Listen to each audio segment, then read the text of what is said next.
GST council की 56वीं बैठक में वित्त मंत्रालय ने गहन मंथन के बाद आईपीएल जैसे खेल आयोजनों के टिकट पर जीएसटी, तंबाकू, सिगरेट जैसे उत्पादों पर लगने वाले टैक्स, बीमा पर कर की दरों में बदलाव जैसे अहम फैसले लिए। आम जनता के रोजमर्रा के खर्चों और उद्योग जगत के तमाम सवालों पर सरकार ने विस्तार से जवाब दिए हैं। नई दरें नवरात्रि के मौके पर यानी 22 सितंबर 2025 से प्रभावी होंगी। जीएसटी में बदलाव से जुड़े सभी सवालों के जवाब यहाँ जानिए। जीएसटी में बड़े बदलाव से जुड़ी खबरें। जीएसटी काउंसिल की 56वीं बैठक के बाद आज कई टैक्स से जुड़े कई बड़े बदलाव सामने आए।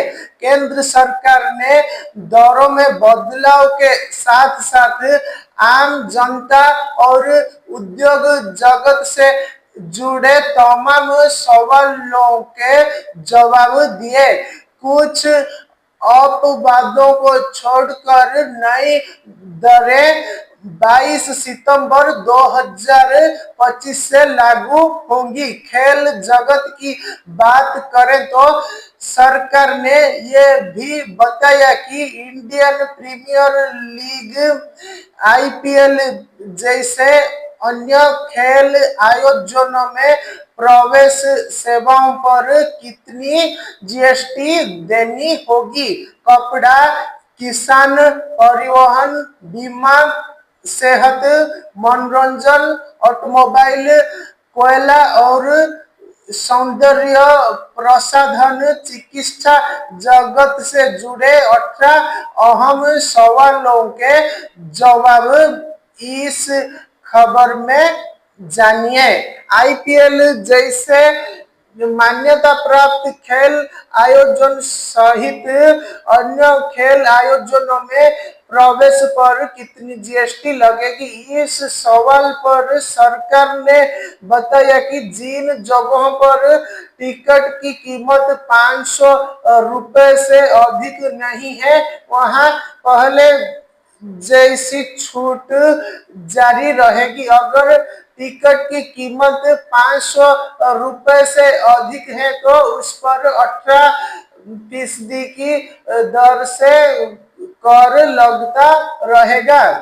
सिगरेट, बीड़ी, जर्दा और बिना प्रोसेस तंबाकू जैसे उत्पादों पर पुरानी दरें ही जारी रहेगी। इन पर नई दरें तभी लागू होंगी जब मुआवजा शेष से जुड़े कर्ज और ब्याज पूरी तरह चुका दिए जाएंगे। प्लांट बेस्ड दूध पर क्या होगा असर। केंद्र सरकार ने बताया कि अब तक अति उच्च तापमान अर्थात यूएचटी दूध पर जीएसटी लगता था, जबकि सामान्य डेयरी दूध पहले से ही जीएसटी से मुक्त था।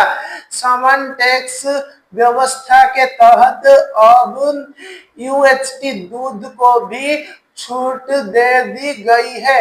वहीं प्लांट बेस्ड दूध ड्रिंक्स जैसे बादाम, ओट्स, राइस मिल्क पर पहले 18% टैक्स लगता था और सोया मिल्क ड्रिंक पर 12%।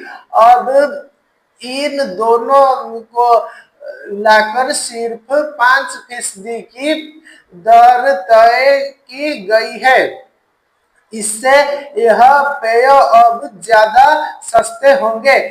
क्या होगा पेट्रोल, डीजल, सीएनजी, एलपीजी कारों पर नया टैक्स। इस सवाल के जवाब में सरकार ने बताया कि अब इन सभी छोटी कारों पर जीएसटी 28% से घटाकर 18% कर दिया गया है। बता दें कि पेट्रोल, एलपीजी या सीएनजी कार में इंजन 1200 सीसी तक और लंबाई 400 मिमी तक होता है। वहीं डीजल कार में इंजन 1500 सीसी तक और लंबाई 400 मिमी तक होती है। बिना अल्कोहल वाले पेय पर 40% टैक्स क्यों?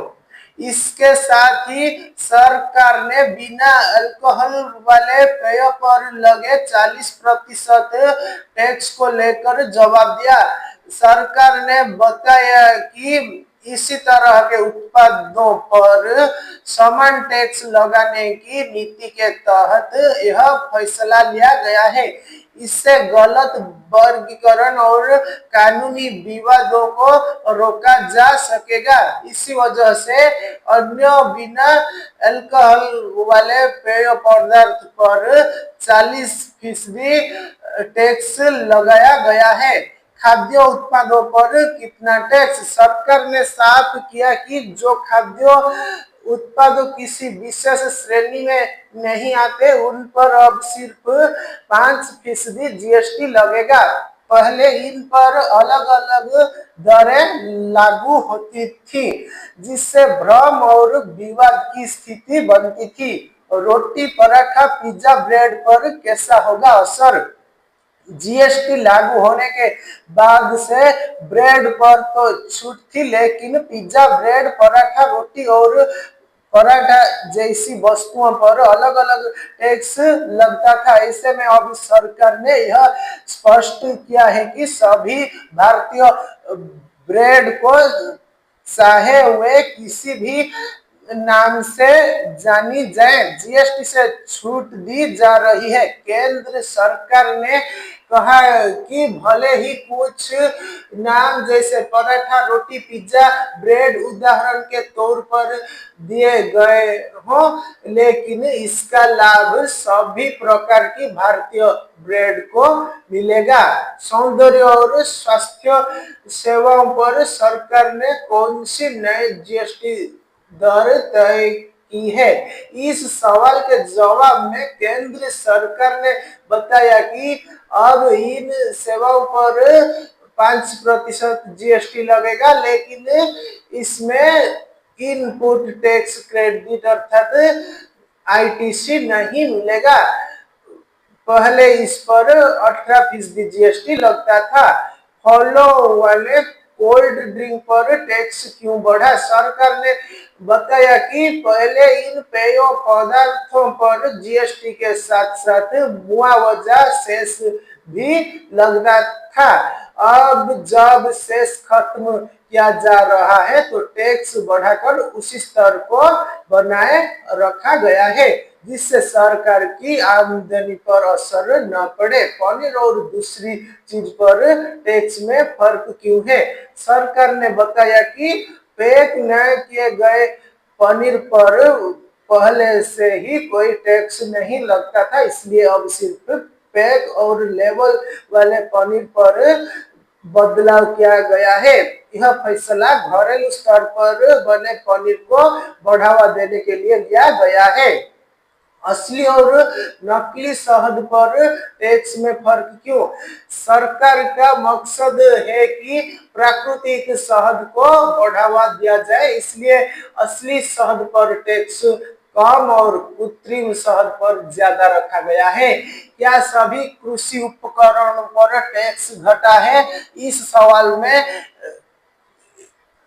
सवाल के जवाब में केंद्र सरकार ने बताया कि हाँ, सिंचाई प्रणाली, थ्रेशर, कटाई मशीन, फसल काटने वाली मशीन, खाद बनाने वाली मशीनें और अन्य खेती से जुड़े उपकरणों पर जीएसटी की दर 12% से घटाकर 5% कर दी गई है। सभी दवाओं को टैक्स फ्री क्यों नहीं किया गया? अगर दवाओं को पूरी तरह जीएसटी से मुक्त किया जाए तो निर्माता को इनपुट टैक्स क्रेडिट नहीं मिलेगा, जिससे लागत बढ़ेगी और दवाएं और महंगी हो जाएंगी। इसलिए यह उपाय लोगों के हित में नहीं माना गया। क्या सभी मेडिकल डिवाइसेज पर 5% जीएसटी लागू है? सरकार ने बताया कि हाँ, लगभग सभी चिकित्सा, सर्जरी, डेंटल और पशु चिकित्सा उपकरणों पर अब 5% टैक्स लगेगा, कुछ विशेष रूप से छूट वाले उपकरण को छोड़कर। साबुन की टिकिया पर नया जीएसटी क्या है? तरल साबुन से अलग टैक्स क्यों? सरकार ने बताया कि टॉयलेट सोप बार पर जीएसटी घटाकर 5% कर दिया गया है। इसका मकसद निचले और मध्य वर्गीय परिवारों का मासिक खर्च कम करना है। वहीं तरल साबुन पर अलग दर इसलिए रखी गई क्योंकि उसका प्रयोग अलग वर्ग द्वारा किया जाता है। फेस पाउडर और शैम्पू पर टैक्स क्यों घटाया गया? सरकार ने बताया कि ये चीजें अब लगभग हर वर्ग की जरूरत बन चुकी है, इसलिए इन पर 5% की दर लगाई गई है। हाँ, इससे महंगे ब्रांड भी फायदा उठाएंगे, लेकिन टैक्स दर ब्रांड के आधार पर तय करने से सिस्टम जटिल हो जाता, इसलिए इसे सरल रखा गया है। केवल कुछ ही उत्पादों पर टैक्स कम क्यों किया गया? सरकार ने कहा कि फेस पाउडर और शेविंग क्रीम जैसे उत्पाद हर वर्ग के लोग रोजाना इस्तेमाल करते हैं, इसलिए उन्हीं पर टैक्स में राहत दी गई है। बाकी वस्तुओं पर पुरानी दरें ही लागू रहेंगी। 40% जीएसटी को विशेष दर से क्यों कहा गया है? सरकार ने बताया कि 40% की विशेष दर कुछ गिने चुने लग्जरी और हानिकारक वस्तुओं जैसे सिगरेट, शरबत आदि पर लागू की गई है। पहले इन पर जीएसटी के साथ कंपनसेशन सेस भी लगता था, जो अब खत्म किया जा रहा है। टैक्स बोझ को स्थिर रखने के लिए सेस को ही जीएसटी में शामिल कर दिया गया है। छोटे कृषि ट्रैक्टर को पूरी तरह टैक्स फ्री क्यों नहीं किया गया?